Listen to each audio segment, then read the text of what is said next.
ay sa ganitong kaparaanan ay magkaroon po ng ganitong kwentuhan, kamustahan, at pagbabalik tanaw dito pong mga nakaraan pong mga Sunday. Talagang para sa amin ay ang Sunday po ay napaka-espesyal sapagkat unang-una po ay makakasama namin kayo, bagamat hindi naman po namin kayo makakalimutan, araw-araw nakikita nyo kami. Pero yung pong fellowship na magkakapatid ay magkakasama, pamilya, magkakaibigan, magkikita-kita sa isang lugar para kayo ay sambahin. Talagang nakaka-bless po talaga, Panginoon. Sadyang hindi po maipaliwanag ang kasiyahan kapag ka po matapos kong panambahan, meron pang salo-salo, merong kwentuhan, merong kainan. Salamat po, Diyos. At yun po ang aming pinagpapasalamat. Kaya, Panginoon, sa gabing ito, nais namin, Panginoon, muling ilapit sa inyo ang aming pong mga sarili, ang aming mga buhay. Muli po ninyo kaming pangungunahan, pagpapalain at gagabayan. Patawad po sa lahat ng aming mga pagkukulang, pagkakamali, pagkakasala. Makalinisin kami ng inyong banal na dugo at marapatin niyo po, Panginoon, na muli kaming tumanggap ng inyong pagpapala sa oras na ito sa aming po ng pagbubulay ng inyong mga salita. Maraming pong salamat, aming Panginoon, sa inyo namin talaga dalangin sa pangalan ng Jesus. Magandang gabi po sa ating lahat. Yan, dahil matagal-tagal tayo hindi nagkita. Ito, itatanong ko sa inyo, ano po ba ang huli nating naging lesson dito po sa 1 Corinthians chapter sa 1 Corinthians ang natatandaan ko po, sandali po ha, tapos na po ba tayo that our bodies belongs to God? Tapos na po tayo doon, Our bodies belongs to God. Tapos na po, Pastor. Opo, yan. So, I think ang ating, yung keeping, siguro, obtaining the prize, yan po ang ating hindi po natatapik pa, Obtaining the prize. So, 1 Corinthians, tama po, Kuya? Opo. Opo, yan. 1 Corinthians 9:24 to 27. 1 Corinthians 9, 24 hanggang 27. Obtaining the prize. So, ang sabi po rito ng verse 24, 1 Corinthians 9:24. Alam niyo, ang mga kasali sa takbuhan ay tumatakbong lahat. Ngunit isa lamang ang nagkakamit ng gantimpala. Kaya pagbutihin ninyo ang pagtakbo upang kamtan ninyo ang gantimpala. Lahat naman na larong nagsasanay ay nagpipigil sa sarili sa lahat ng bagay upang magkamit ng isang putong na pandalian lamang. Ngunit ang putok na hinahangad natin ay panghabang panahon. Kaya ako'y tumatakbo patungo sa isang tiyak na hangganan at hindi ako sumusuntok sa hangin. Pinahirapan ko ang aking katawan at sinusupi ang sarili, baka pagkatapos ng mangaral sa iba ay ako naman ang obtaining the prize. So in our text, na 1 Corinthians 9:24 to 27, Paul alludes to the ancient Grecian games, running in a race, fighting as a boxer, and competing for a prize. So he observes that there are principles common to both athletes and Christians. Una po, the need for motivation, the need for self-control, and the need for exercise. So mahalaga po ito sa isang atleta at sa isang Kristyano. Yung motivation, yung self-control, at yung regular exercises. So there are necessary to obtain the prize. The Greek word translation to obtain is katalambano. Okay, katalambano. It means to comprehend, to attain, to obtain, to find. To obtain the prize with the idea of eager. Okay. So, yun po yung sinasabi. Okay, in allusion to the public games. Ayan, so, it means yung pong sinasabi rito to obtain the prize with the idea of eagerness. Meron pong yung pong paghahangad talaga sabi po nila, kung ikaw do'y sasali sa paligsahan, dapat ang iyong aim talaga, goal mo, manalo. So, kaya ka nagsusumikap. So, di po ba natatandaan natin nung pandemic, no, si Heidelin Diaz na nag-train sa ibang bansa. Nung time po na yan ay napaka-limited po ng kanyang mga gamit sa training kasi na parang nakawarantin yata po sila sa ibang bansa. So, ang ginamit niyang mga gamit sa pag-exercise ay parang mga wheel kits, mga improvised na mga weightlifting na ginamit niya para lang siya makapag-training. So, yun daw po ang kailangan ng isang athlete. Kailangan po na bilang athlete is to obtain the prize with the idea of eager. Okay. So whether one is an athlete or a Christian, there are 3 things necessary to obtaining the prize. Kaya nanalo po si nanalo po si Heidelin Diaz ng gold. No, the first Filipino gold medalist na naganap po sa Olympic si Heidelin Diaz. Noong 2020. No, kaya talaga, bakit po? Ang motivation niya po, pandemic. Nagamatindi po ang motivation. Kailangan, pangalawa, yung self-control niya, na talaga hindi siya kumakain. Bawal po kasi sa mga athlete yung mga pagkain makapagbibigay sa kanya ng taba. No? At yung regular exercise. Kaya siya nanalo. So sa ating di Kristiyano, ganun din po. So, there are 3 things necessary to obtaining the prize. First, the importance of motivation. The importance of motivation. So, mag-reading assignment na po tayo. 2 Timothy 4, 7-8. Kuya J. 2 Timothy 4, 7-8. Kuya J. Pastor Edgar, 1 Peter 1, 3-4. 1 Peter 1, 3-4. We read Hebrews 12, 1 and 2. Hebrews 12, 1 and 2. Ulitin ko po, Hebrews 12, 1. So, bago niyo po basahin ang mga talatang ito, bigyan niyo po ako ng pagkakataong mabigay ko po itong ating discussion. The importance of motivation. In the life of the athlete, the proper motivation is as necessary to win. Some run to win. Different motives make a difference in a race. Kung iba-iba, sabi nga rito, iba-iba pong motibo sa iba-iba pong larangan ng mga paligsahan. So, ang iba po, sabi rito, some run to win, others run for the help. The latter really don't care if they win or not. Meron pong iba, ganun Sumasali po sa isang paligsahan, ang iba po talagang tumatakbo para manalo. Yung iba po tumatakbo dahil sa health nila. Pero yung iba, wala silang pakialam kung manalo man o hindi. Basta may uniform. Basta meron pong yung Bangkoy Edwin yung pinimimigay yung t-shirt o sando na naka-Milo. Kung manalo o hindi, wala akong pakialam. But the successful athlete is motivated by the gold medal. Iyan naman. Ano po sabi ng 1 Corinthians 9:25b, sabi rito,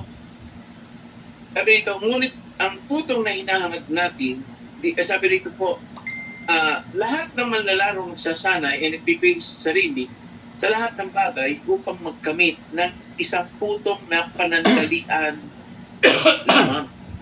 So, successful athlete is motivated by the gold medal or the trophy. But, ang sabi po, it is perishable. Pero itong medalyang ito ay sisira. But, one representing fame and glory that motivates the athlete to excel. So, ang iba po, hindi po tinitingnan yung trophy o medalya. Ang tinitingnan talaga po ay yung katanyagan. Pagkatapos nito, tanyag ako, lalo na po ngayon sa atin, pagka mga atleta, ay may mga benepisyo po. Pera. Pera talaga. At meron pang mga sponsorship, Marami po. Kaya ganun na lang po yung motivation para maging, para talagang manalo. No? Hindi lang po doon sa medalya. Sisikat ka na, magkakapera ka pa. No? Kaya yung iba talaga, ay ginagawa yun. In the life of the Christian, the proper motivation is likewise necessary to be. Different motives can make a big difference. Some are Christians to please their conscience or to please others.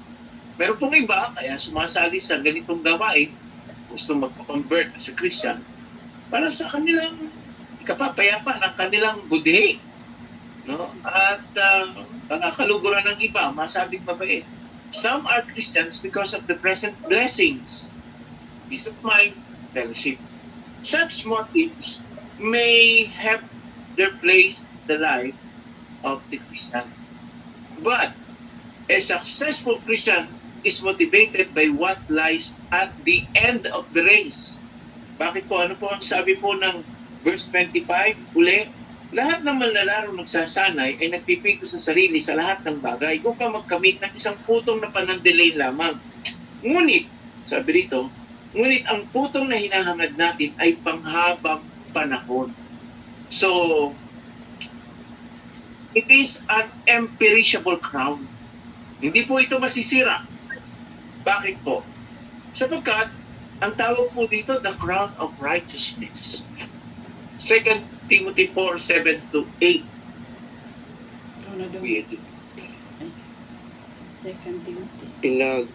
Pinagbuti ko ang aking pakikipaglaban, natapos ko na ang dapat kong takbuhin at nanatili akong tapat sa pananampalataya. Makakamtan ko na ang koronang nakalaan sa mga matuwid. Sa araw na iyon, ang Panginoon ang siyang makatarungang hukom, ang siyang magpuputong sa akin ng korona. Hindi lamang sa akin, kundi sa lahat ng nananabik sa kanyang pagbabalik. So, si Pablo po, kaya po siya ay talagang motivated. Yung motivation niya para po magpatuloy sa buhay pananampalataya dahil po dito sa crown of righteousness. Na ang sabi niya, ang Diyos mismo ang magpuputong nito sa akin. Ang korona ng tagumpay. Kaya nga daw siya ay puspusa, lumaban sa kapaligsahan ng kanyang buhay. Kasi lahat tayo po, may kanya-kanya tayong race sa buhay. 1 Peter 1:3-4. Purihin nawa ang Diyos at Ama ng ating Panginoong Hesukristo na ayon sa kanyang malaking awa ay ipinanganak na muli tayo sa isang buhay na pag-asa sa pamamagitan ng pagkabuhay na mag-uli. Tayo sa isang buhay na pag-asa sa pamamagitan ng pagkabuhay na mag-uli si Hesukristo sa mga patay. Sa isang manang di nasisira at walang dungis at hindi kumukupas na inilalaan sa langit para sa inyo. Okay. So ano po ang successful Christian? The successful Christian is motivated by the incorruptible inheritance that await us. Isa raw pong pamanang, hindi walang kapintasan, hindi nasisira at hindi kukupas. Yan po ang motivation ng isang mananampalataya. Hebrews 12:1-2. Kuya Edwin. Alam makapa. Mas ito, lang po yung signal ko, putol-putol lang po. Ay, opo. Sige po, ako na lang po, kuya. Opo, minsan nawawala-wala kayo. Opo, ako na lang po magbasa. Hebrews 12:1-2. Yamang naliligid tayo ng makapal na saksi, iwaksin natin ang kasalanan at ang anumang balakid na pumipigil sa atin at tayo kung tiyagang magpatuloy sa takboy na sa ating harapan. Ito natin ang ating paningin kay Jesus na siyang pinagmumula ng ating pananampalataya at siya ring nagpapasakdal nito. Dahil sa kagalakang naghihintay sa kanya, hindi niya ikinahiya ang mamatay sa krus at siya ngayon nakaluklok sa kanan ng trono ng Diyos. Just as Jesus endured the cross for the joy that was set before Him. So anong sabi niya po? Hindi po niya ikinahiya na siya'y mamatay sa krus. Bakit po? Kasi, meron talagang, sabi rin, no, dahil sa kagalakang naghihintay sa kanya, doon, kalangitan. Kaya, yun po yung motivation ng mga mananampalataya. At ang example po natin dito, walang iba kundi si Jesus. Kaya ang hamon sa atin po fix our eyes to Jesus, the author and the perfecter of our faith. Dahil si Jesus po yung ating sabihin natin, siya na yung kauna-unahang nakarating doon sa finish line. So, kung narating yun ni Jesus, mararating din natin yun. Kung ang motivation natin, mga kapatid, ay makarating doon sa dulo. Para tanggapin ang korona ng tagumpay, para tanggapin ang pamanang hindi nasisira, hindi nabubulok, hindi kumukupas, at kailanman ay talagang naghihintay para sa atin. So si Jesus po ang naroon. Hindi po tayo tumatakbo katulad lang ng isang athlete na pagkatapos matanggap ang corona, panahon lang niya, diba? Pagka nakalipas ulit ng mga panahon, wala na uli yung kanyang fame, yung glory na nasa kanya. May makakakuha na ulit iba. Sa atin, hindi po. So what motives you as a Christian running the race of faith? Ano po? Ano kaya po ang nag-uudyok sa akin bilang mananampalataya na magpatuloy at tumakna sa pananampalatayang meron tayo ngayon? Ano po? It is obtaining the prize at the end? If so, then you should also take note of the importance of self-control. Kung ito po ang nag-motivate sa atin para magpatuloy, kailangan po yung self-control. Mahalaga po yun. Mahalaga sa buhay ng isang atleta ang self-control. Ang comparison po, athletes and Christians. So sa atleta po, in the life of the athletes, successful athletes are temperate in all things. Ano po ulit ang sabi ng 1 Corinthians 9:25? Ano po yung ating kaninang pinag-sabi rito? Lahat ng manglalaro ay nagsasanay nagsasanay ay nagpipigil sa sarili sa lahat ng bagay. So successful athletes are temperate in all things. They exercise self-control in such things as their diet, their amount of sleep, following their training schedules, and often foregoing many social activities. No? Yan po ang self-control ng mga athletes. Kailangan nilang kumain lang ng tama. Hindi po pwedeng talagang kain talaga. Hindi po. Kaya ako yung minsan, natatanda ko sino ba yung isang athletes na pagkatapos ng training, sabik na sabik daw siya sa halo-halo. Hindi, bawal sa kanya yun So, talagang bawal. Kaya nung matapos yung training, natapos din mo yung kanyang talagang kain daw siya. Talagang sabik na sabik siya. At may oras din po ang kanilang tulog. Kailangan din nilang sundin yung oras ng kanilang training. At limitado po yung pakikipag-social gathering. Activities kasi focus po lang kanila sa training. So, self-control means doing it even when one doesn't feel like it. That is self-control. Ang self-control daw po ay isang gawain hindi ko talaga magugustuhan. Na walang sino man ang may gusto nito. Bakit to? Kasi hindi tayo sanay. Pero sa palagay ko po, sa una lang naman po yun No? Halimbawa nung araw po, masarap po kumain ng kanin. Ako po ngayon, bihira nang kumain ng kanin. Talagang ako po hirap na hirap. No? Kasi ako po ay rice eater ako Rice eater talaga po ako. Nung nasanay na, ay hindi na po hinahanap No? Nung araw po talagang hindi yata mabubuhay na walang kanin. Hindi mabubuhay. Ay talagang nakakain na sa labas ng kung ano-ano. Pagdating sa bahay, magsasaing pa. At kakain uli ng kanin bago matulog. No? Ay talaga sabi ko, ganun din ang aking asawa. Ngayon hindi na po siya priority. No? Hindi na po siya priority. So, yung nagsisimula po na magkaroon o sanay ng sarili dito po sa self-control, talagang mahirap. Galatians 5:19 to 24, Kuya J. Okay, Galatians 5:19 to 24, Kuya J. Galatians 5:16, Pastor Edgar. Galatians 5:16, Pastor Edgar. Ako po, 1 Peter 2:11. 1 Peter 2:11. So, kung ang mga athletes po ay gano'n ang self-control, gano'n din po kahalaga ang self-control sa buhay ng mga mananampalataya sa Kristiyano. Self-control is just as necessary. Talagang mahalaga. Ano po ang sabi ng 1 Corinthians 9:27? Sabi ni Pablo, pinahihirapan ko ang aking katawan at sinusupit ang sarili. Baka pagkatapos kong mangaral sa iba, ay ako naman ang itakwil. So si Pablo po talagang yung pagpipigil sa sarili ay ginagawa niya. No? Para na sa ganun mo, sabi niya, hindi ako mapintasan. Baka sabi ako ng sabi, no, ganito ganyan, hindi ko naman ginagawa.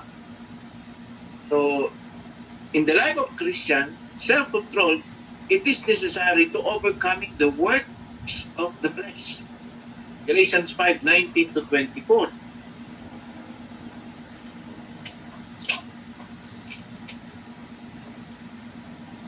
Verses 19 to 24. Hindi maikala ang mga hilig ng laman, pakikapit, kahalayan at kalaswaan, pagsamba sa Diyos-Diyosan, pangkukulam, pagkapuot sa isa't isa, pagkaaway-away, pagsiselos, pagkakagalit at kasakiman, pagkakampi-kampi at pagkakabahabahagi, pagkainggit, paglilasing, kalayawan at iba pang tulad nito. Muli ko kayong binabalaan ang mga gumagawa ng mga ito ay hindi magkakaroon ng bahagi sa kaharian ng Diyos. Subalit ang bunga ng Espiritu ay pag-ibig, kagalakan, kapayapaan, katyagaan, kabaitan, kabutihan, katapatan, kahinahunan at pagpipigil sa sarili. Walang batas laban sa mga ito at pinatay na ng mga nakipag-isa kay Kristo Jesus ang kanilang makasariling pagkatao, pati na ang mga masasamang hilig. Thank you, Kuya Jay. So, uulitin natin, yung pong self-control, it is necessary to overcome the works of the flesh. At sinabi na po ng Galatians, yung pong gawa ng laman, ang dami. No? Kasi kapag hindi daw po natin na-overcome ito, sabi rito po sa Biblia, hindi tatanggapin sa kaharian ng Diyos ang gumagawa ng gayon mga bagay. Kaya napakahalaga po ng self-control. At ang self-control po ay bunga ng Espiritu Santo. So bilang mga mananampalataya, dapat po nating gamitin itong gift na ito para ma-overcome natin yung works of the flesh. Pag hindi natin ginamit itong gift na ito, gift po ito. Kailangan mo lang gamitin. Talagang mahirap gawin po yan, pero kailangan natin gamitin. So another thing, in the life of the Christian, self-control is necessary by indwelling spirit. The indwelling spirit is given to the Christian to aid us. So hindi natin magagawa yon sa sarili natin, pero may katulong tayo. Galatians 5:16. Sinasabi ko nga, magsilakad kayo ayon sa Espiritu at hindi ninyo gagawin ang mga pita ng laman. Okay. So kapag ka po tayo daw po ay namumuhay sa tulong ng Espiritu, sa guidance ng Espiritu, ang sabi po roon, hindi po natin masusunod yung works of the flesh. Kaya disiplina talaga. Disiplina na ang sundin, alin ho, yung mga tinuturo ng Espiritu. Ito pong ating ginagawang ito ay spiritual exercises. Di po ba? Kaya tayo nag-aaral ng Biblia para ituro sa atin. So tutulungan tayo. Okay? The indwelling spirit is given to the Christian to aid us. 1 Peter 2:11. 1 Peter 2:11. Sabi po dito ay ganito, mga pinakamamahal, ipinamamanhid ko sa inyo bilang mga dayuhang nakikipamayan sa daigdig na ito. Talikdanin ninyo ang hilig ng katawan na naghihimagsik laban sa Espiritu. So, the indwelling Spirit is given to the Christian to aid us, but the aid of the Spirit does not remove any sense of struggle. Kahit na ho nandyan ho yung pagtulong ng Espiritu sa atin, hindi po niya aalisin yung mga struggle na paglalaban natin. Tayo po yung kikilos eh. Hindi niya tatanggalin yan. Lagi pa rin naririyan yan. Kasi ang itinuturo po sa atin, pag-aralan natin. Pag-aralan natin gamitin yung gift of the Spirit na self-control. So we must still do things that seem difficult. We must still do things even when we don't feel like it. That is self-control. Kung hindi mo sasanayin, nandiyan pa rin yan. Pero kailangan mong kontrolin. Sabi ko nga po sa inyo, ako po ay sumunod sa diet ng misis ko. Yung first week na hindi kumakain ng kanin, kaya pa eh. Noong second week, nag-iisip na ako kung naglalulong isip na ako, titikim na ba ako o hindi. Noong pangatlong linggo, ay wala na. Sumasakit na ang ulo ko. Hindi ko na talaga kaya. Susuko na talaga ako. Kasi ang hirap eh. Talagang, sabi ko, hindi ako na talagang konti-konti na lang. Ay, andyan pa rin naman ang kanin kasi nagsasain pa rin po kami. Dahil yung aming dalawang anak ko naririyap pa eh. Wala, sabi po sa amin, busugin mo ng busugin ang tiyan mo nang hindi kanin, nang hindi matamis. Sige. Ako, nauta nga po ako sa itlog at saka pipino. No, pang-4 na linggo na. 4 na linggo. Nawawala unti-unting nawawala yung sakit ng ulo ko pag hindi nakakain ng kanin. So, pinag-aralan ko po pipino, itlog at saka ulam lang. Nung nakaisang buwan, sabi ko, kaya ko na yata. Tinuloy-tuloy ko na, hindi na nga ako kumain. Pero andyan pa rin yung kanin. At lagi pa rin po kami nagsasana. So, mga kapatid, tutulungan tayo ng Espiritu, pero hindi niya aalisin yung mga bagay na nagbibigay sa atin ng struggle. No? Andyan pa rin yung mga iba-ibang uri ng laman, yung works of the flesh. Hindi niya aalisin yan sa ating paningin, sa ating paligid. Kasi ang tinetest niya, alam nyo, tayo. Ang tinetest niya, tayo. So self-control is necessary complement to proper motivation.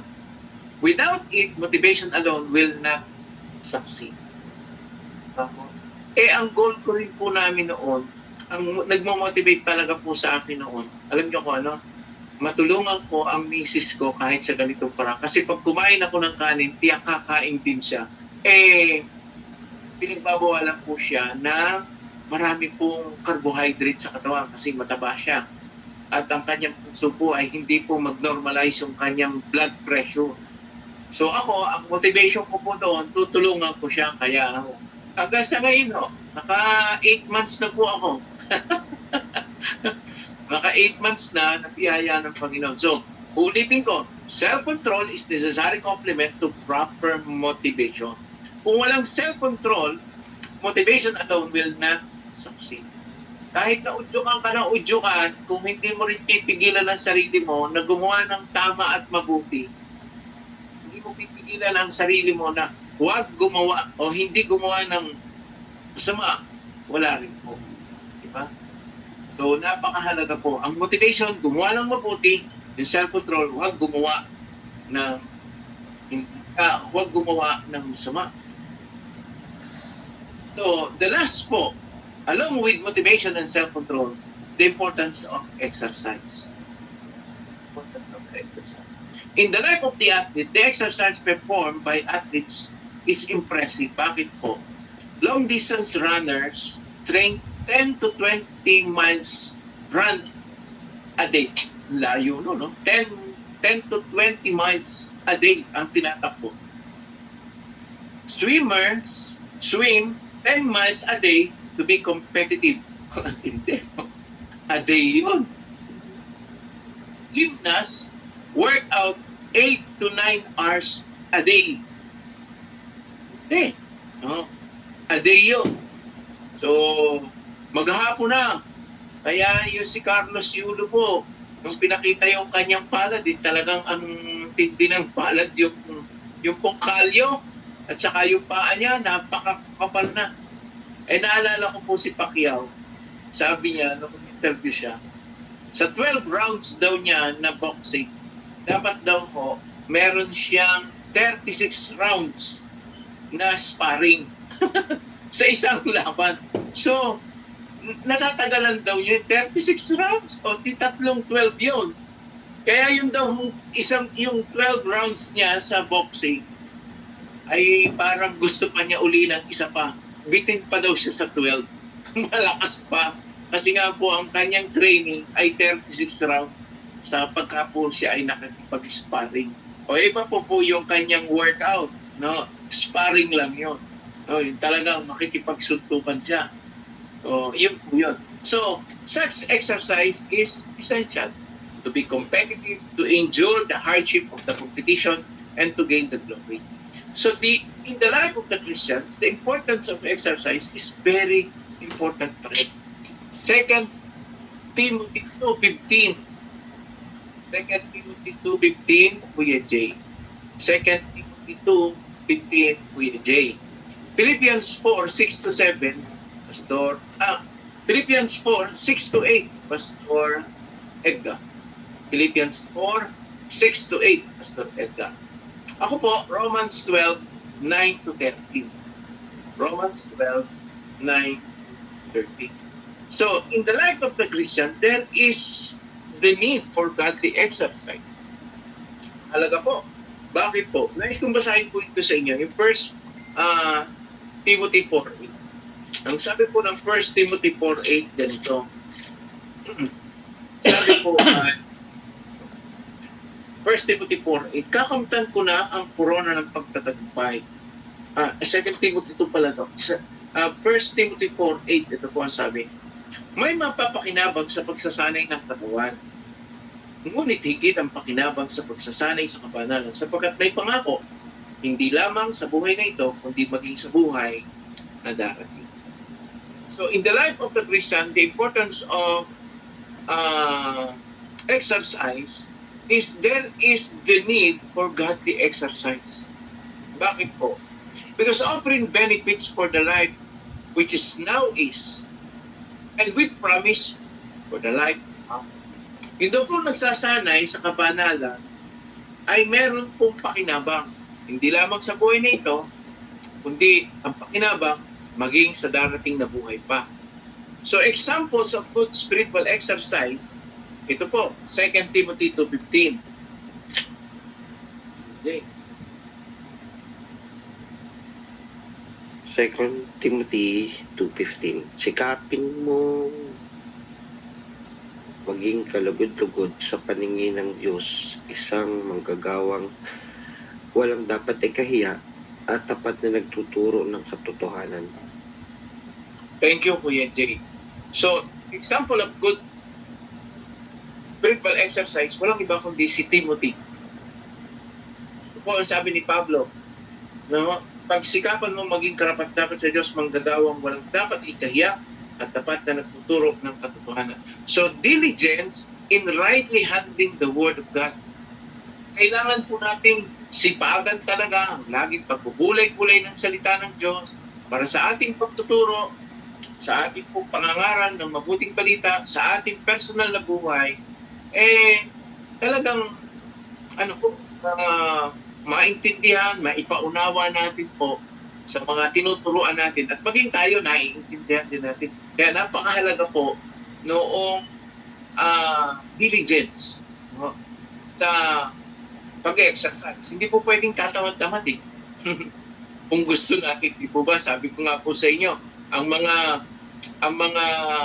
runner ho 10 to 20 miles na tumatakbo. Ang swimmer po, 10 miles a day ang kailangan niyang languyin. Ang mga gymnast po, Kailangan nila mag-workout ng 8 to 9 hours a day. So dapat bilang tayo bilang Kristiyano, dapat sipagan natin ang magbulay-bulay ng salita ng Diyos. Ilang beses tayo nagbabasa ng Biblia? Araw-araw. Philippians 4:6-8. Huwag kayong mga balisa sa anumang bagay, kundi sa lahat ng mga bagay sa pamamagitan ng panalangin at daing na may pagpapasalamat, ay ipakilala ninyo ang inyong mga kahilingan sa Diyos. At ang kapayapaan ng Diyos na di masayod ng pag-iisip ay mag-iingat ng inyong mga puso at ng inyong mga pag-iisip kay Kristo Jesus. Sa 8 po, katapos-tapusan mga kapatid, anumang bagay na katotohanan, anumang bagay na kagalang-galang, anumang bagay na matuwid, anumang bagay na malinis, anumang bagay na mabuting ulat, kung may anumang kagalingan at kung may anumang kapurihan, ay isipin ninyo ang mga bagay na ito. Oh, thank you, Pastor. Another example of good spiritual exercise sa verse 6-7 na binasa ni Pastor, communing with the Lord in prayer. So, dapat lagi tayong nananalangin. O ba?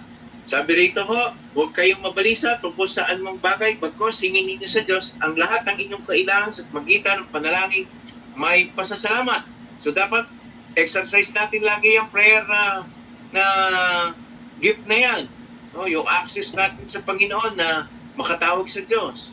Pangatlo po na spiritual exercises na dapat natin gawin, meditating on things worthy of virtue and praise. Ang sabi po ni Pablo sa verse 8, dapat maging laman ng inyong isip ang mga bagay na karapat-dapat at kapuri-puri, mga bagay na marangal, matuwid, malinis, kaibig-ibig at kagalang-galang. Yung mga bagay po na pawang kabutihan. So, ito po ang dapat pong ipaglalagay natin sa ating isipan. No? Ano po naman ang sabi ng Romans 12:9-13? Romans 12, verse 9 hanggang 13. Another spiritual exercises. Romans 12:9-13. Maging tunay ang inyong pag-ibig, kasuklaman ninyo ang masasama, pakaibigin ang mabuti. Mag-ibigan kayo na parang tunay na magkakapatid. Pahalagahan ninyo ang iba nang higit sa pagpapahalaga nila sa inyo. Magpakasipag kayo at buong pusong maglingkod sa Panginoon. Magala kayo dahil sa inyong pag-asa. Magtiyaga kayo sa inyong kapigatian at laging manalangin. 13. Tumulong kayo sa pangangailangan ng mga kapatid. Ibukas ninyong lagi ang inyong pinto sa mga taga-ibang lugar. So, dalawa pa po. Kanina ay diligence in rightly handling the Word of God. Second, communing with the Lord in prayer. Third, meditating on things worthy of virtue and praise. Pang-apat po, spiritual exercise, loving brethren with sincerity. Loving brethren with sincerity. Mahalin daw po natin ang kapatiran ng taos-puso. Hindi po yung parang pakunwari lamang. Kanina po sabi ko doon sa kay Ate Arlene kasi po itong nagdala po ng pagkain kanina sa church ay talagang lahat po no? Talagang lahat sa church ay nagkainan. Sabi ko, napaka-ano nila. At ang kagandaan nito, sila lahat na nagluto. Sila, ang dami nito, sabi ko.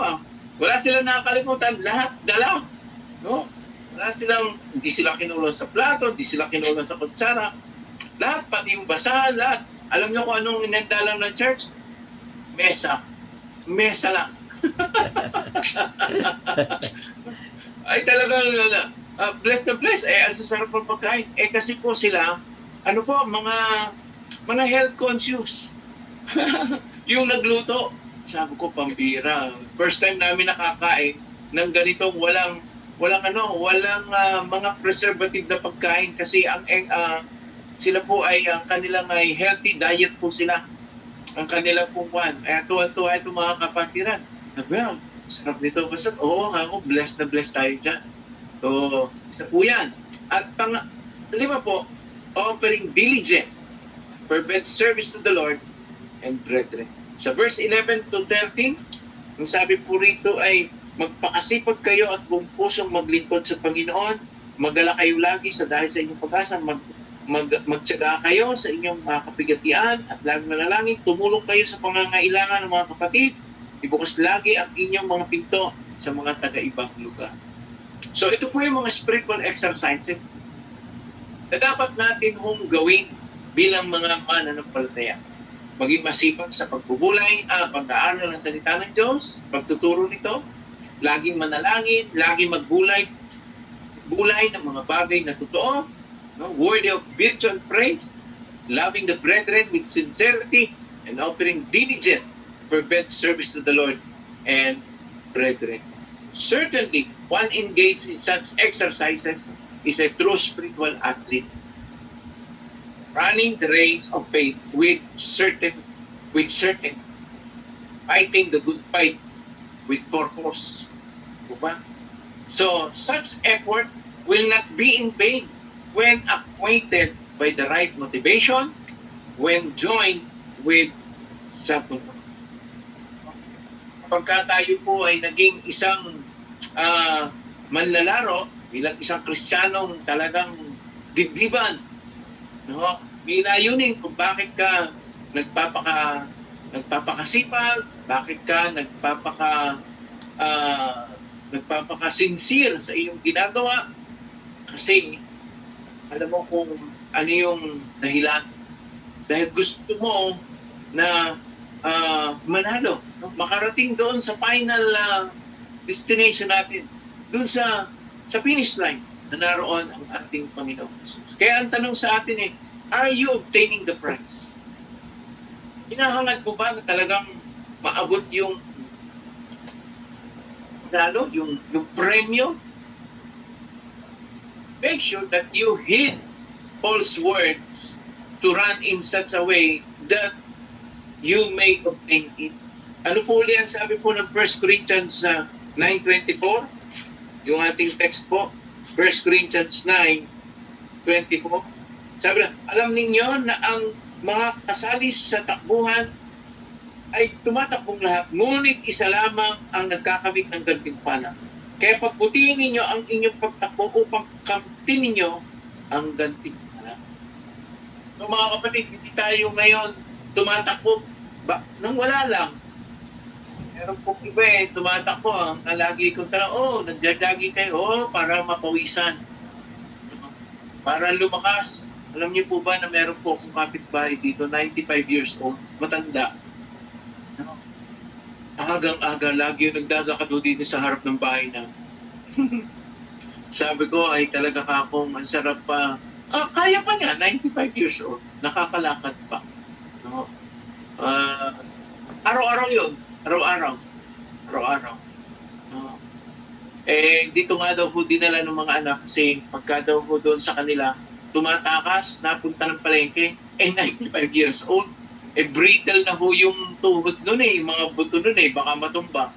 So, kaya ho dinala rito, malayo ho sa palengke, dito sa amin. So, dito lang siya, pabalik-balik, pero isipin po natin. So, mga kapatid, napakahalaga po. Ano ba ang purpose ng buhay? Bakit ba tayo naging tinanggap natin ang Panginoon? Anong reason? Anong layunin natin sa buhay? Take heart from Paul's words found in this same epistles. Alam niyo kung saan? Sa 1 Corinthians 15:58.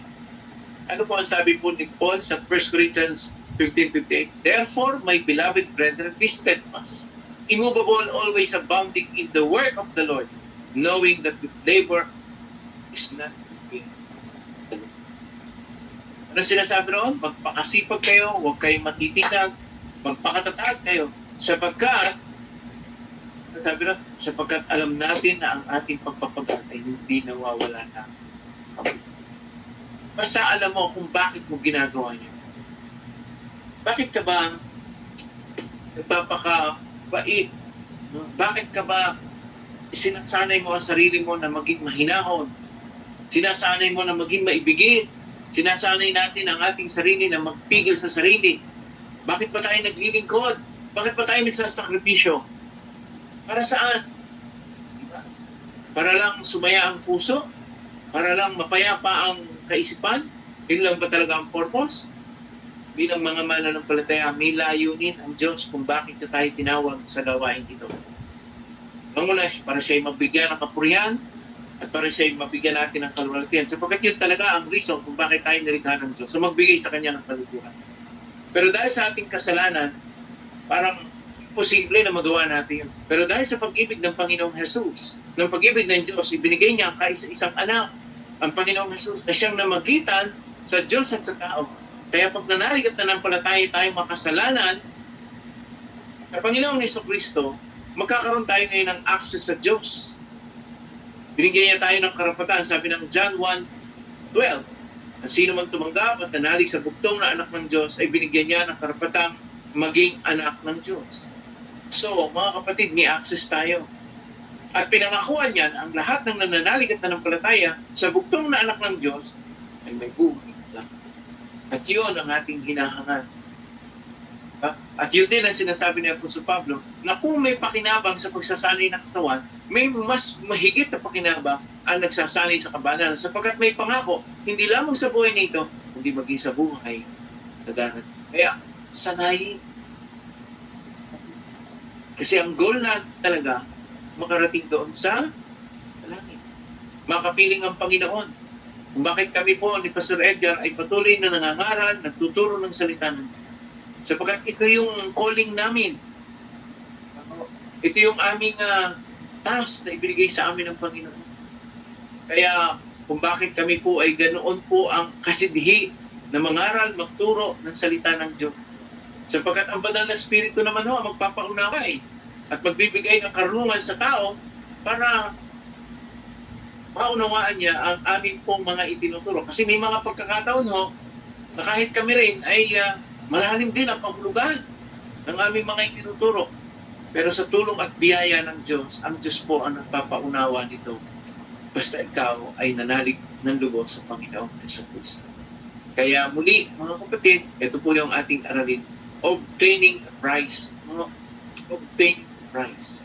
Sapagkat napakahalaga na makamit natin, maranasan natin yung yung putong, yung crown of righteousness, and yung ang tinatawag po rito ay yung imperishable crown, yung pong tinatawag na incorruptible inheritance, na si Jesus po ay nauna na. Maaari din po nating maranasan yun kung tuloy nating itutuan ang ating puso at isip sa Panginoon, sa Kanyang mga tutulungan tayo ng Spirit. Magandang gabi po sa inyo. Baka meron kayong reflection about po dito sa ating pinagkulay-kulayan. Pinag-aralan po natin obtaining the prize. At ang dalawa po yung comparison, athletes at saka isang Christian. Muli, magandang gabi po sa inyo. Nasa na po kayo? Nasa motivation pa po ba kayo? Nasa self-control o nasa time na ho na nag-exercise na? O hanggang ngayon Pastor, motivate pa mo. Motivate pa mo.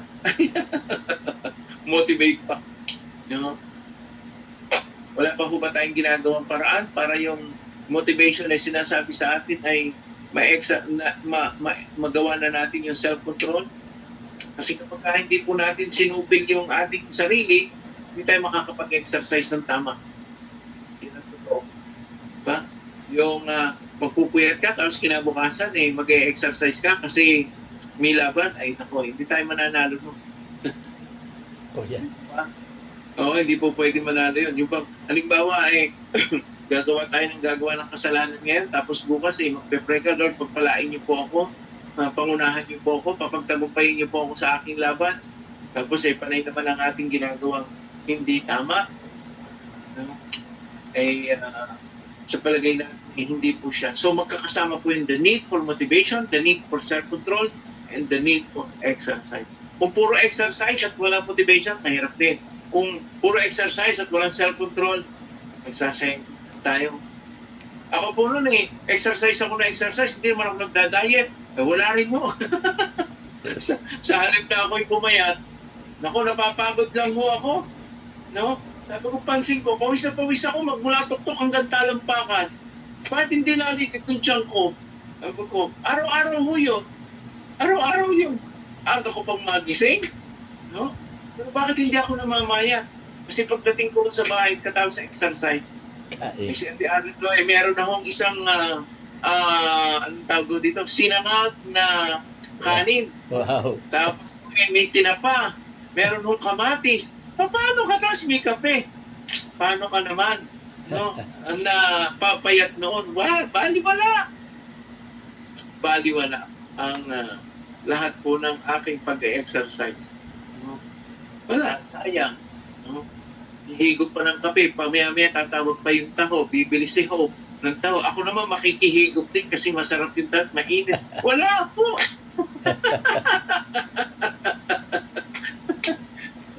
Kaya, hindi po. So, in our spiritual life, nasa na tayo? Nandun pa tayo sa motivation? O nasa self-control na?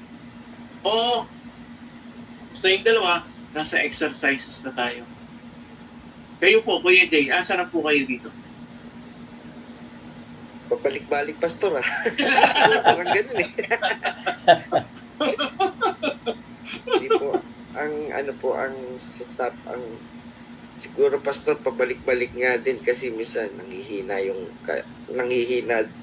kalooban, pero alam niyo po, ang Panginoon pagka sabi, joyful surrender leads to humble obedience. Kaya, alam niyo, sumusunod tayo hindi dahil sa kagustuhan natin, kundi ito yung kalooban. Ito yung alam niyo, pastor, pagka nagbabike ako,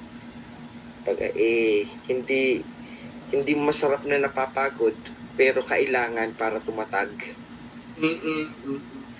Kasi po, noong natigil po ako magbike at ngayon lang po ako bumabalik, yung dati ko pong ruta, sabi ko parang dati basic na itong ikutan. Ngayon napapagod na ako sabi ko kasi wala akong practice. Opo. Pero nung mga nakaraan na nagbabalik ako na magpapawis, magbike, unti-unti na Babalik. Nakakaya ko na ulit, kumbaga. So, ayun po.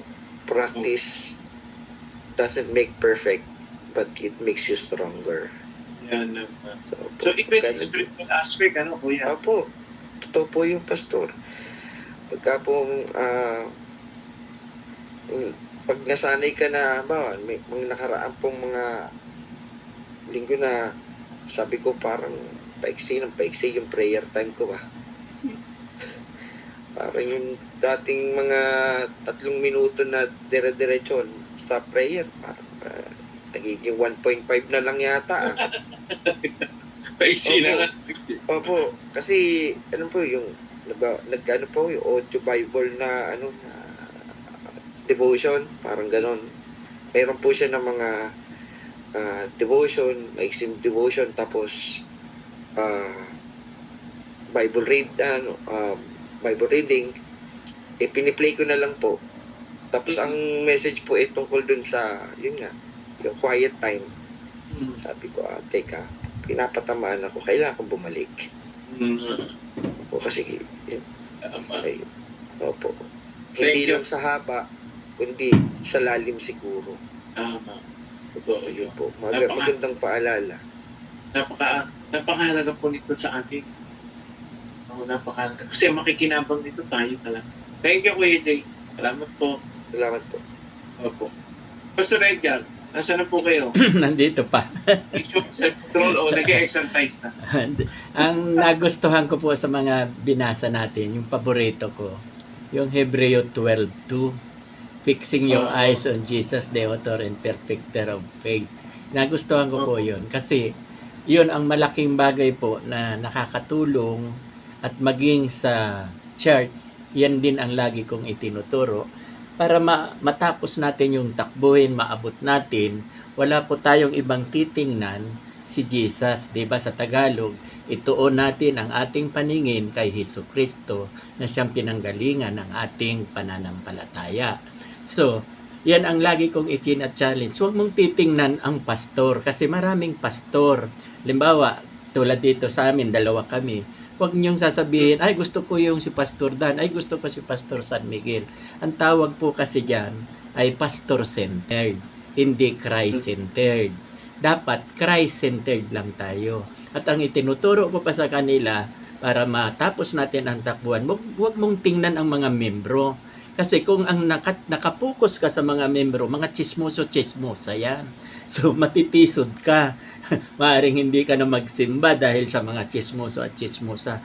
Kaya lagi Christ-centered. Maging sa church, sabi ko naman, huwag kayong titingin sa church. Dahil unang-una, dinala ko kayo sa CCF dahil napakalapit. Air condition. Sabi ko, huwag na tayo magtayo. Doon na lang kasi air condition. Ayaw daw nila, gusto magtayo. So, ang ibig ko sabihin, kahit kami hindi air condition, garahe lang, huwag niyong titingnan yan.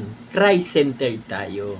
Lagi tayong Christ-centered. Di walang gulo, walang chismis, wala. Pero, yun nga, may gumagawa din namang kaaway. So, ang gusto ko ipakita na Christ-centered lang talaga para maabot natin ang ating takbuhin.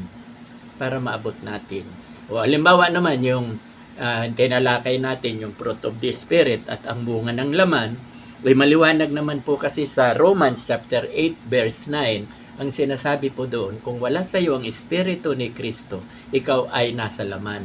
So, ang makikita sa iyo, kung wala kang, ibig ko sabihin, wala sa iyo si Kristo, hindi ka Kristiyano. So, yun ang gawain mo, yung pangangalonya, pagpatay, sinungaling, walang taros na pagsasaya, mga pagkakampi-kampit, pagkakabahabahagi, pagtatalo-talo. Ibig sabihin po noon, para sa akin, hindi sila Kristyan.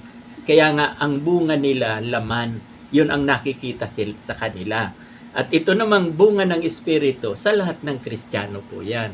Kung Kristiyano ka, mayroon kang pag-ibig, kagalakan, kapayapaan, kabutihan, kainahunan, katapatan, yung mga binasa natin kanina. So, yun ang dapat na nakikita sa atin dahil kusa po yan magmamanifest as a Christian. Yun ang dapat na nakikita sa atin, lalong-lalo na po yung pag-ibig. So, pag mayroon na po tayong fruit of the Spirit, ay kontento na po tayo, kompleto na eh. Hindi ka, 'di ba sabi, magalak kang lagi, yung mayroon kang kagalakan, mayroon kang peace of mind.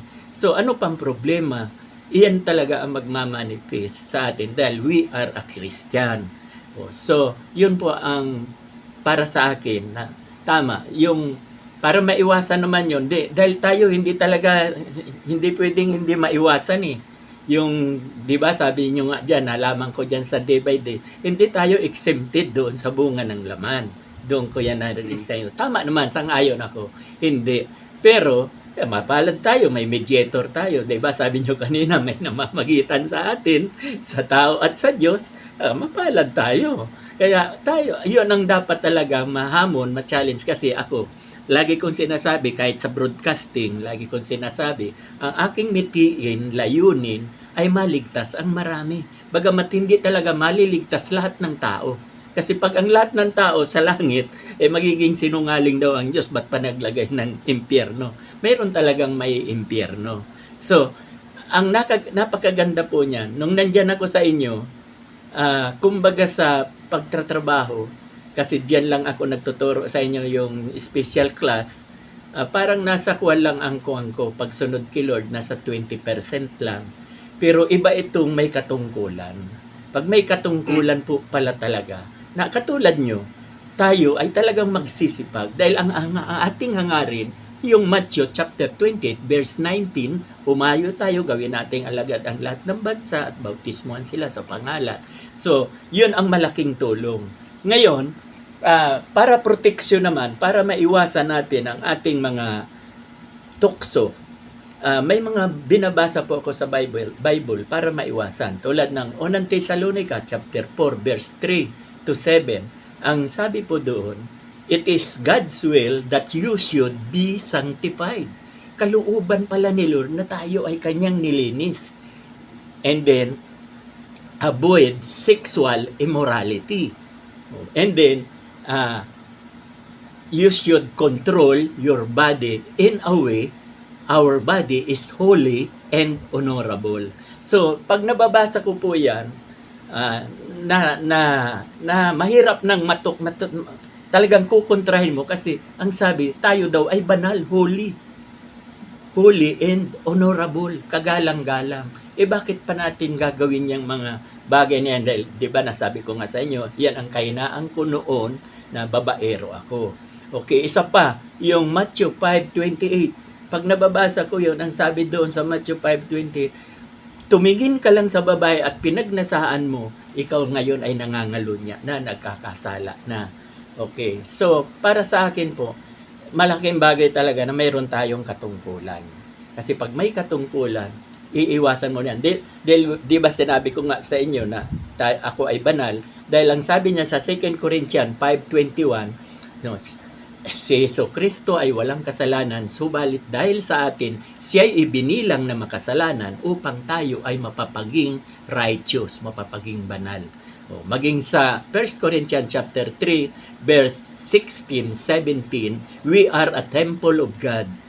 At sino man ang sabi sa 17, we are sacred, holy, banal tayo. Dahil hindi naman talaga siya papasok sa templo natin kung hindi tayo pinapapaging banal.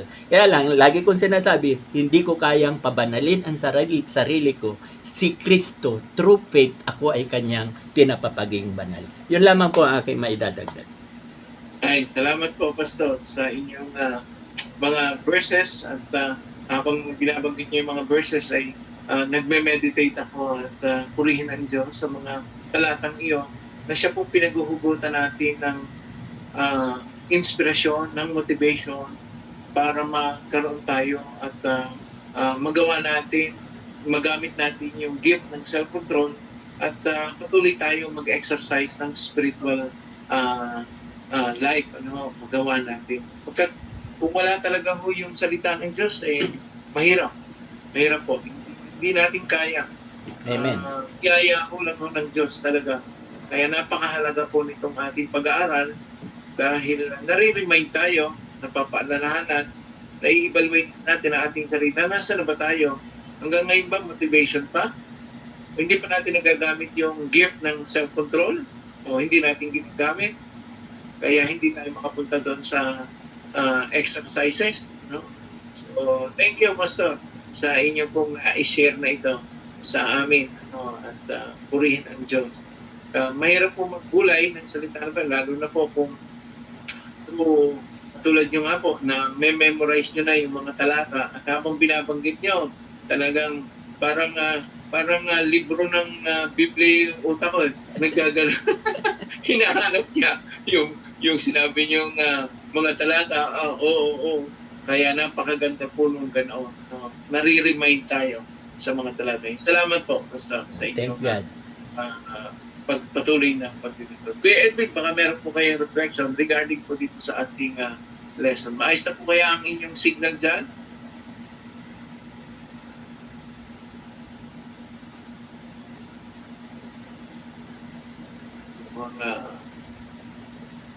Kuya Edwin, mukhang nawawala pa rin po. Hindi po maayos pa rin ang signal. Sabi ko nga po sa inyo, kami po nawalan kami ng internet tatlong araw. Ngayon lang ako nabigis. So, nung Friday po, meron po akong pinantahan na patay.